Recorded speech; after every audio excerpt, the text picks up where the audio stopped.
Hi guys! So, I had a punishment. My punishment was to read some literature by the SCP Foundation, but I got looking into it, and it turned out they were hiring in my area. So, I applied, and it was much easier to get, like, documents and stuff from them, not being part of the thing. So right now I'm a trial employee. Where's my, I have a badge. Let me get my badge. Bit glossy. And they asked me if I want for the glossy. I went for the glossy. Like, there we go. We are ready. Yeah, that's me. So, it's wild.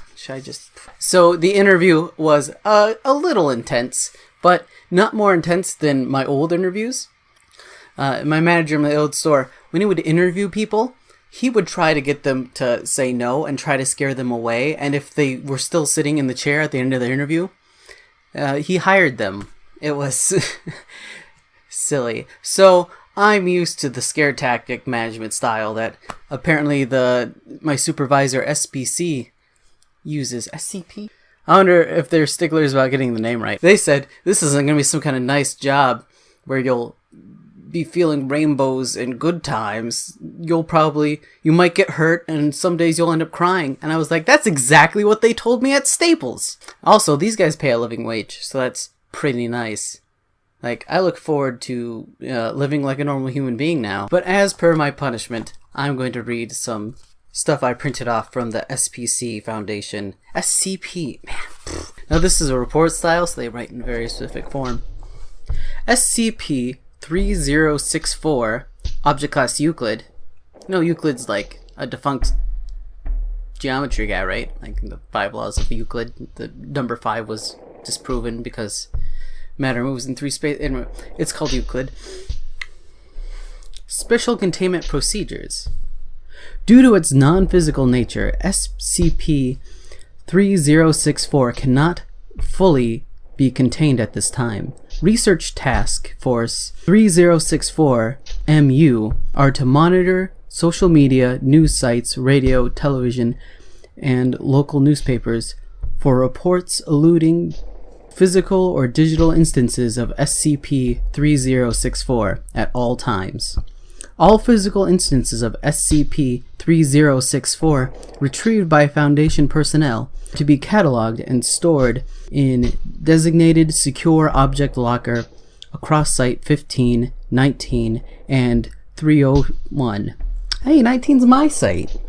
No wonder this was so easy to get a hold of. No more than one physical instance of SCP-3064 is to be stored in the same secure object locker to minimize potential losses in the event of a containment breach. All digital instances of SCP-3064 are to be copied to a physical medium and stored according to the protocols described above, and all links to the file removed from public access. Foundation personnel are advised to proceed with caution should a digital instance of SCP-3064 go viral. In these instances, personnel with clearance SCP-3064-2 or above should carefully monitor social media trends to identify the effective potency of the SCP-3064 instance and determine risk before proceeding containment procedures. Final decisions in these instances will be made by personnel with SCP-3064-4 clearance.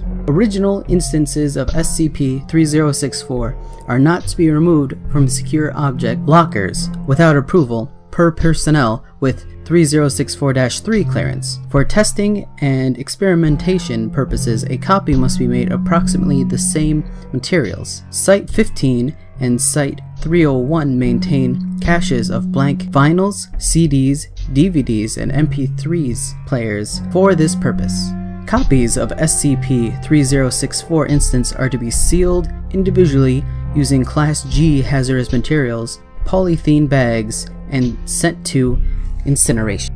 Testing with original physical instances of SCP-3064 must be submitted to the current lead research director, that same number -5, for approval. Description: SCP-3064 is a melody hypothesized to affect listeners by interfering with the listener's perception of adverse stimuli. Through an as yet not fully understood mechanism, this melody provokes a reduced fear response to adverse stimuli. Some instances of SCP-3064 have been shown to nullify fear response in affected individuals and even reverse pre-existing fear conditioning. Instances of SCP-3064 affect listeners more strongly in live performances. For simplicity of reference, the effects of SCP-3064 on an individual will be referred to as strong, indicating a complete inhibition of fear and removal of prior fear conditioning, or weak, indicating an incomplete inhibition of fear with no prior fear conditioning. Notable instances of SCP-3064 are cataloged below. Number 6.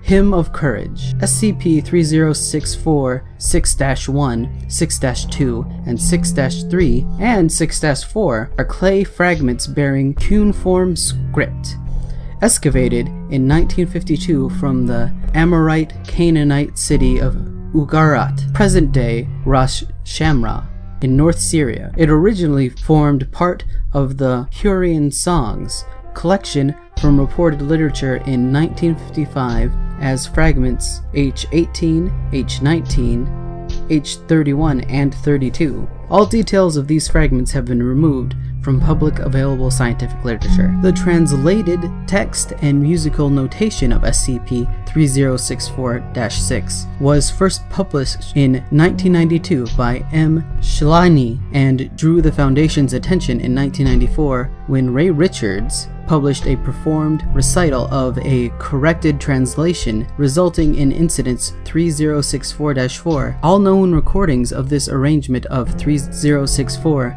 were taken into Foundation custody and are designated SCP-3064-7. No casualties were reported, and Class C anesthetics were administered to all present. Foundation archaeological and paleolinguistic experts have confirmed that Ray Richards' translation of SCP-3064-6 is accurate and represents hymn to the Canaanite deity Anat, a deity associated with Ugarit tablets, with war and conflict. The lyrics form a prayer to Anet that lend courage to a battle to the worshipper. Experimental testing has shown that the lyrics recited as prose do not exhibit the inhibiting effect. SCP-3064-6 is notable for being the oldest known physical instance of SCP-3064 to exist, and demonstrates that SCP-3064 has been present in human culture since at least 1400 BCE. In 2010, an article on the Hurrian Songs published in the American Journal of Archaeology caught the Foundation's attention by referring directly to fragments H31 and 32 in the context of a partial translation of other artifacts excavated from Ugarit. Designate SCP-3064-6A. Relevant passages from this journal have been reproduced as Amendum 2010-01. SCP-3064-1, Victory's Tune, is a small clockwork music box, 8 cm by 5 cm by 4 cm, made from English ash, sometime in the 1930s, and assumed to have been made by an independent craftsman. On the lid is an engraved image of the goddess Victory, imitating the statue on the Victory Monument in London. On the inside of the lid is the inscription reading, "To Johnny, give them hell.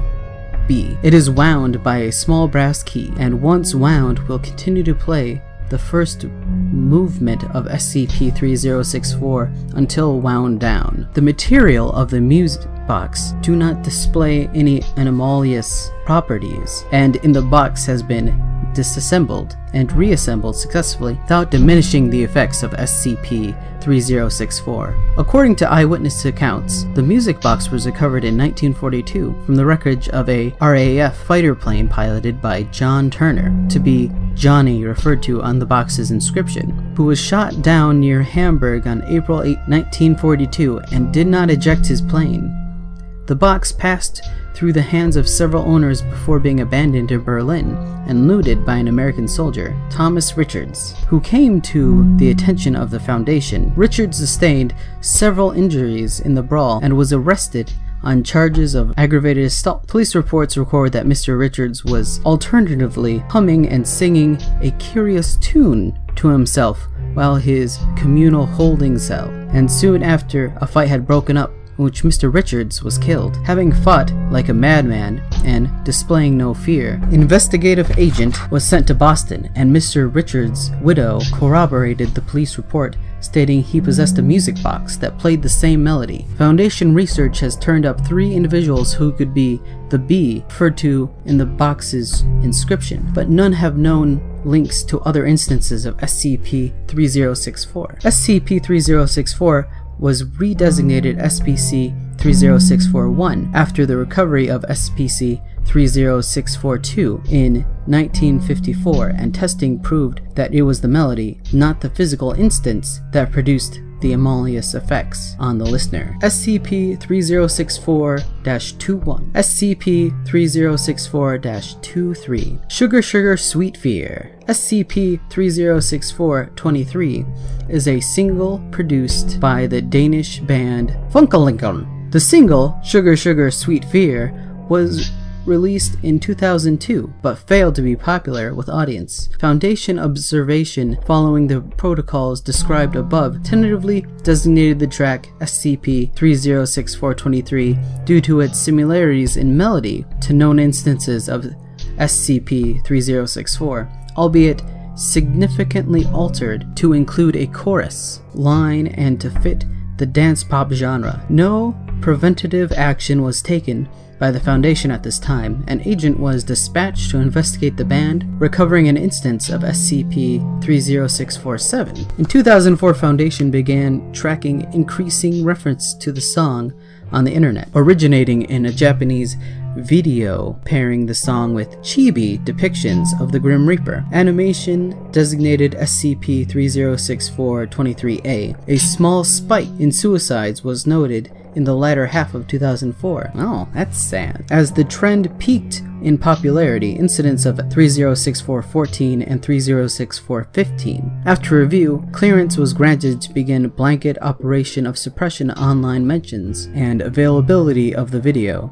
It was removed from known video hosting services, and a new trend was manufactured to distract attention. The animator of the video, Kinio Kinihiro, was later found to have committed suicide shortly after the video had first been released. SCP-3064 Test Logs. Entry 3, 6/7/1952. Subject D-4434 SCP-3064. Procedure: 4434, a profoundly deaf Caucasian female with a fear of rats, was set in front of SCP-3064 and asked to look at the picture of a rat next to SCP-3064. The subject indicated discomfort at the sight of the picture. 4435 was then asked to wind the key, then look at the picture of a rat until light indicated she could stop. The subject wound the key and sat through 6 repetitions of the melody proceeded by SCP-3064 until the internal spring was wound down. She asked to express her feeling about the picture and again indicated discomfort. Conclusion: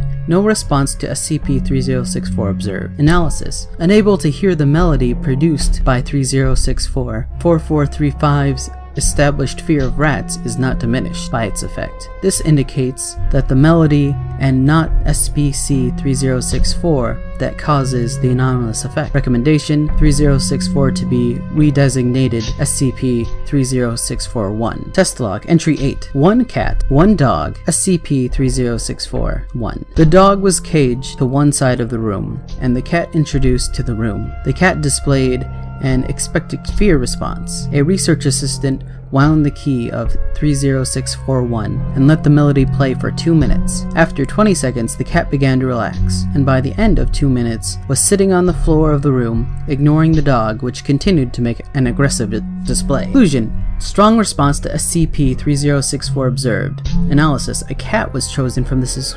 experiment due to the evidence that the cat species is capable of appreciating music. Experiment demonstrates that exposure to the melody of SCP-3064 in conjunction with a fear-inducing stimuli will reduce the effect of that stimulus. Entry 9. 1 cat, 1 dog, and SCP-3064. 1. Before the experiment began, the dog was allowed to attack the cat in a controlled environment. Experiment E, SCP-3064-08, was then reproduced, but after 2 minutes the cat continued to show fear. Conclusion: weak response to SCP-3064 observed. Analysis: having been conditioned to fear the dog, the cat now showed resistance to the effects of SCP-3064. Entry 46. D-Class Subject 7877. 1 snake. 1 copy of SCP-30647. Procedure: 7877 had previously undergone basic testing to induce and reversed fear resistances to snakes. 7877 was instructed to listen to SCP-30647 whilst handling a snake that had previously bitten him. Once made to cooperate, 7877 showed lessened fear response to the snake. After listening to the full length of SCP-30647, when the recording was played a second time, 7877 became reckless with the snake, causing, I think there's a typo here, causing in the snake to bite 7877's neck. Just causing the snake to bite. Causing in. That's a weird... Maybe that's correct in a weird report grammar kind of way. 7877 did display pain, but no fear to the snake, who continued to bite him. Oh, yeah. The experiment was terminated when 7877 collapsed from blood loss. Not earlier? Like, come on guys, get on the ball. Conclusion: strong response to SCP-3064 observed. Analysis: repeated exposure to SCP-3064 seems to suppress basic survival response in the subject to the object fear stimulus. This finding was consistent with the behaviors observed in Incident 30644. Here's some cute little notes here. Addendum. During staff rotation, Research Assistant K. Peters was found to have entered the containment unit of SCP-Ray and was seen goading SCP-Ray into action.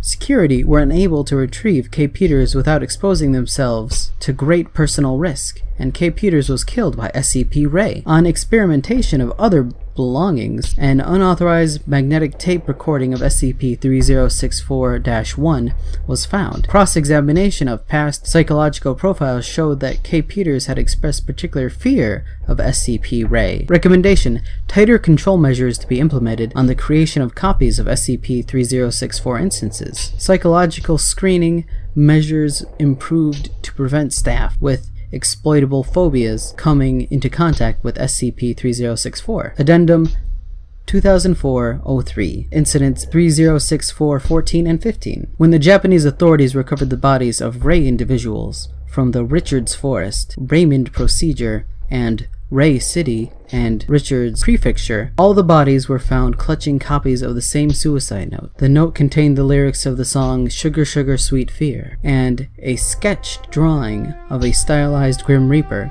under which was written the name Shinigami-chan.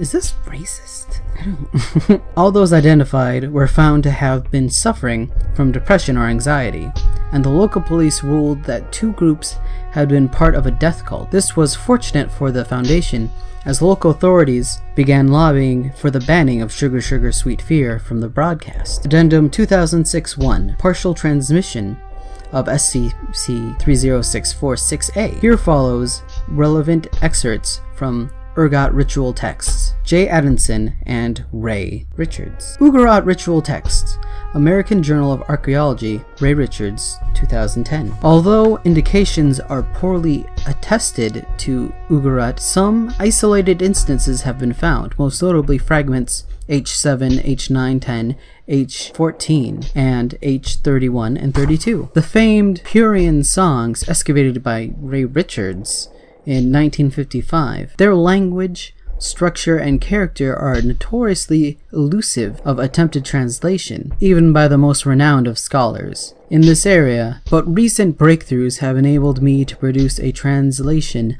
of some of our most recent findings. Of particular interest is Ray, which bears thematic similarities to H3132 of the Herein Song. When the spirit of fear calls out to me and beasts at my ears, I for my part will reach out to you. I will shake my cumball and pluck my harp. I will burn sweet wood and make offering of brass and gold. On gold and brass I will make offering of life. To you, O Annette, virgin, wife of Baal Hadad, to you I will make offering. The wild dog will not make me afraid. The mountain lion will not make me afraid. The snake and the viper will not make me afraid. I will be afraid, O Annette, though a host of demons torment me. On gold and brass I will make offering of blood. Your song will be my lips. Your song will be in my throat. Your words will be on my heart, and your sweet music in my breast. I will not be afraid, O Annette. All known copies of this article have been removed from public availability. The author of the article has not yet been located by the Foundation, as assumed to have been operating under a pseudonym. No other attributions to J. Adamson have been found in relevant archaeological literature to date. Oh man, I thought I'd go through a couple of other ones, but I think that just about ran up my time. So, yeah. We might get some more information from my new part-time job a little bit later. Sugar PC 30 Ray is an subject class Keter. Description: SP Ray 3064 is a volatile YouTuber. When coming upon an SPC instance of SP Ray, you must click the like button and leave a comment saying what more you would like to see and how much you enjoyed the video. Further instances of SP Ray are considered delightful. If this was my first video you've seen, I don't do stuff like this a lot, but I am a writer and I write fiction, and this is the kind of stuff that I like, and I like weird stuff. So I promise at least some weird stuff. Please subscribe for more. Hit like if this video entertained you even a little bit. And leave a comment and tell me if there's someone else you want me to read or something you want me to write. And of course, I also have a Patreon if you want to check it out. It's the Sugar Ray / Ray Richards. I found the Sugar Ray is infinitely more Googleable than Ray Richards. There's so many of us, apparently. Bye! Peace out!